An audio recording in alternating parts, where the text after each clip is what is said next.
in regards to gender, we know that gender is learned. When we attribute something to being like for men or for women, we have to be a bit more critical about what we're actually speaking about. So like they'll tell a little boy that you can't do this because that's not masculine. But we have to be more critical about what masculinities are. Masculinity isn't just being aggressive or not crying. Things are too complex to be placed into such small categories, and it's really damaging to tell a little boy, oh, you can't cry. You know, if someone hits you, make sure you hit them back. What that leads to is more performance, and like little boys might have to compromise their actual identities. Like if they're more soft-spoken or less aggressive, then they might feel like, I'm not performing in the right way, and they have to like alter their very identities in order to fit within a small construction of masculinity, so to speak.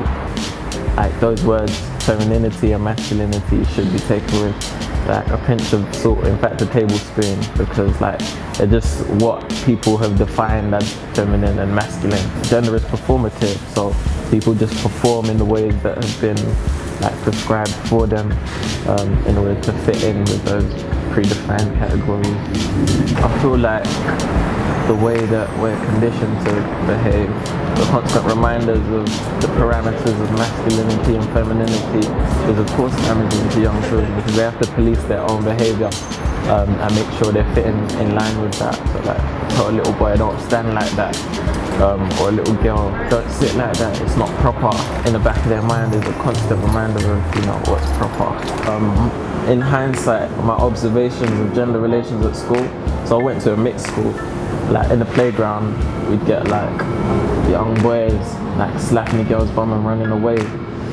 And it would place the girl in a compromising position because she doesn't know whether she should laugh and like accept it or be outraged. And you'd see some girls get like livid and be like, what are you doing? My body, don't touch me. And then other girls would laugh it off because they don't want to like cause a scene or be seen as too uptight or frigid or whatever the word one might use is. And I feel like from such an age, like playground age, is where people should be taught like the reality of gender relations, but like everyone should have autonomy over their own bodies.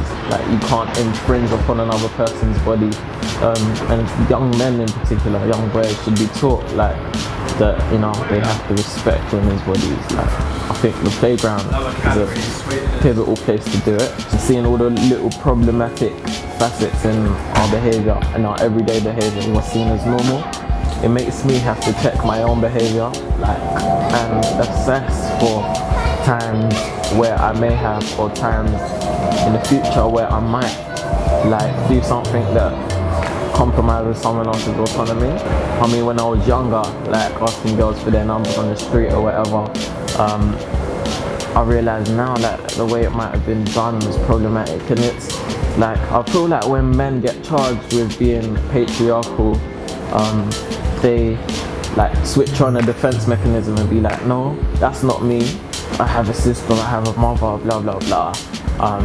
We're like reluctant to like assess our own behaviour, but it's so necessary. Of course it will be hard, realising that like what you do is causing someone else pain, but it's so necessary in order to then rectify it.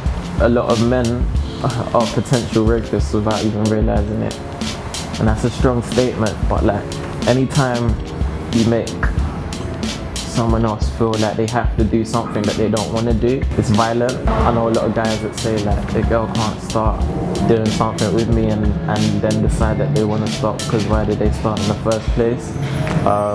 That's right. Even in song lyrics, like there's a song that I really happen to like, but the opening lines are, she's begging me to stop, but I turn it up a notch.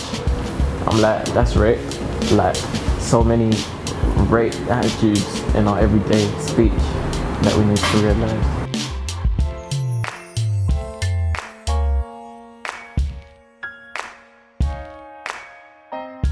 I think we have something called deserving victims. In the media especially, there's parameters of like who deserves sympathy. So for example, like an immigrant worker, if something happens to them, they won't receive as much sympathy as someone who's seen as an indigenous British person. It'll be relegated to like a very small 50-word like little article at the bottom of the Sun or something, whereas like if it happened to someone of British descent, it'll be on front page and seen as more newsworthy. So like when something happens to a woman of colour, we have to remember that like women of colour are perhaps at the bottom of the stratification system. So like black men get it quite bad on the basis of their race, but they're still privileged in the sense that they're men and they're awarded some of the privileges that black and ethnic minority women aren't entitled to. But when something happens to a woman of colour, not only are they racialised as black, so not seen as deserving of sympathy, they're also women, and we know that like with patriarchy and gender relations, women aren't just not valued in so many different senses. I feel like there will be more outrage when something happens to black men than black women. The repercussion of your behaviour is always harsher if you're black than the justice system. Like if you go to court as a black man, you know your chances, like even as a black kid, you know your chances are like substantially reduced of being acquitted of whatever you're accused of doing.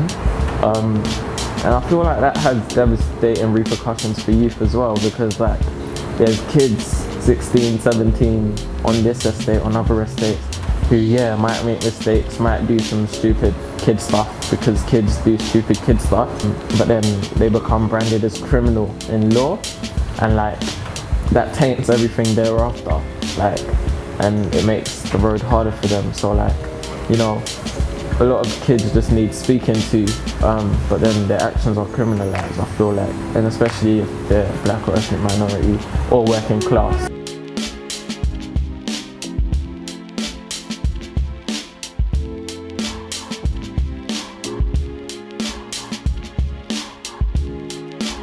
I still work retail. I've been working in retail for 3-4 years. And obviously I've hated it from the onset, but it's seen as a rational way to gain income. But like the longer I spend there, the more I realise that my time, you can't gain time back. When you spend time, you can't get it back. I feel like I'm wasting my life doing something that I'm not passionate about for the sake of, you know, £200 a month, whatever. It's barely sustainable. Like you can't live off of it, considering we live in London and the high expenses that come with that. That's like selling your soul, to cite a cliche, literally. Another thing I realized is that being a sales assistant, like managers feel like they have authority over you, like they can control your movement. Something as simple as like going on lunch, they have to tell you when you're entitled to eat. Retail, I think, is exploitative in so many ways, more than just like in terms of being transactional. Like you get paid a little amount for working as hard as you do, but also in the fact that most people that work in retail, I dare to say, aren't passionate about it. You have to work in order to live, but most people would rather not work retail. So essentially, if you think about it, it's like you're being forced to do something that you don't want to do in order to live, like, which isn't far detached from slavery, like a more sophisticated system that isn't confined by race only. I think it's exploitative in that sense.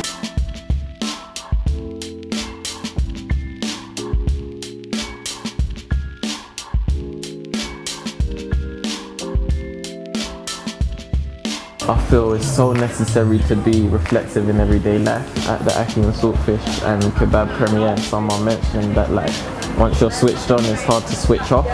Like once you're aware of certain problematics in terms of race and gender, like you see everything through that lens, like, and it affects your behaviour, of course. Like it makes you think more about like how your behaviour might affect someone else. And I feel like that's a good way to live. It's not even by choice that I realise something is problematic. So like, if I watch a film, it's perpetuating stereotypes about race or whatever, I'm gonna realise it.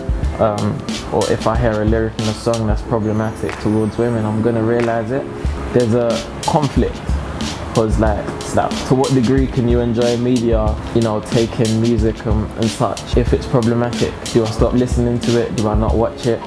And it's about how like your politics play out in your lifestyle. I'm still figuring it out, to be honest. There's a lot of problematic music that I listen to because I enjoy music, but perhaps I shouldn't be, I'm not sure. But I mean, we're human. It's a process of negotiating with oneself, like about what's acceptable for you.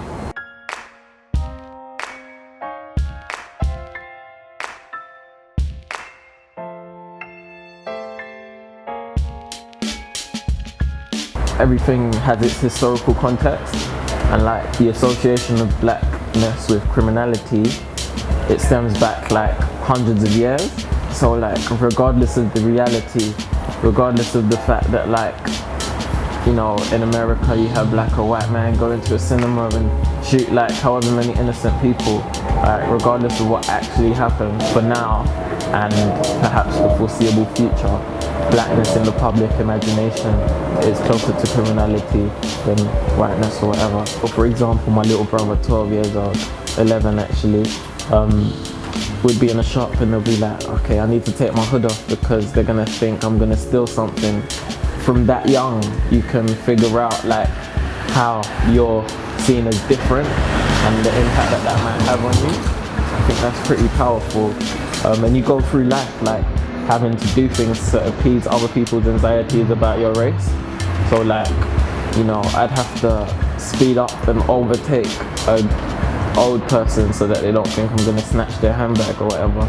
Or like dressing up is no longer a case of choosing clothes that I feel comfortable in, but I have to wear something that like might make me look like less of a criminal, just because, you know, you see black man and you associate it with crime. It affects your every decision almost. Yeah, it's a struggle.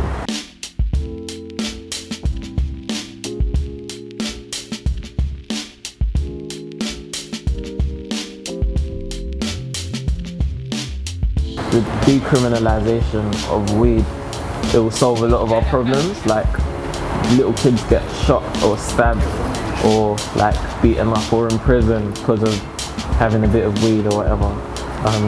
When elsewhere, like when it's de facto decriminalized, we see that like you get much better regulation of it, and a lot of the street stuff associated with it can be sorted out like very easily. I don't think it should be illegal. I grew up with people who started selling drugs like year 10. Drugs and fraud, even ACs, was always seen as like a quick way to get money. You know, when you think of drug dealer, the system has it that you think of a young black man, but that is detached from the system of capitalism that encourages us to get money by any means necessary. Like, I don't think it can be detached from the context of capitalism. If so much value was placed on material things, then like we wouldn't have young people innovating, and it is innovation. Like the legitimate means to like get money to buy stuff is blocked off for like young ethnic minority and working class people. So, you know, they find any way, like whether it's AC or drugs or however they can, they do it because they're trying to make more money. And, you know, they're being told money is everything. And yeah, I feel like that's where the problem stems from. Alcohol was once prohibited and it's now been legalized for a long time. I think most people like don't even recall. Now it's so normal and regulated. I feel like the same thing can be done with weed. I feel like there's something pretentious about wine is associated with middle and upper classes.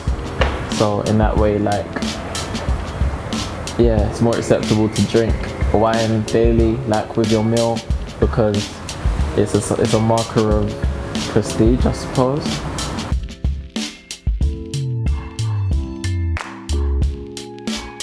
A lot of men are potential rapists without even realizing it. Anytime you make someone else feel like they have to do something that they don't want to do, it's violent.